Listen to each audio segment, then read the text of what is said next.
Hello guys, দেখতে পাচ্ছ এটা হচ্ছে আমাদের পিফা গাছ ছিল। এই পিফা গাছটা অনেক বড় ছিল। রাত আমাদের এই কালকে রাতে ঝড় বৃষ্টি হলো। সেই ঝড় বৃষ্টির জন্যে আমাদের পিফা গাছটা ভেঙে পড়ে গেছে। দেখতে পাচ্ছ এই পিফা গাছটা আমাদেরকে অনেক পিফা দিয়েছে, প্রচুর পরিমাণে পিফা দিয়েছে।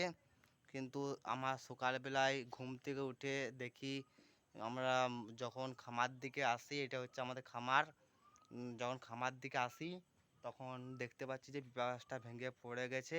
কিন্তু খুব মন খারাপ হচ্ছে, পিঁপড়া গাছটা যে ভেঙে পড়ে যাওয়ার জন্য আমাদেরকে এত এত পিঁপড়া দিত, কিন্তু এখন কিছু করার নেই। তো গাইস, আমাদের আবার পিঁপড়া গাছ লাগাতে হবে। বা আমার এই ছোট্ট ব্লগটা যদি ভালো লাগে, লাইক কমেন্ট ও সাবস্ক্রাইব করো ও শেয়ার করো। আমার ভিডিওটা প্রচুর পরিমাণে শেয়ার করে দাও।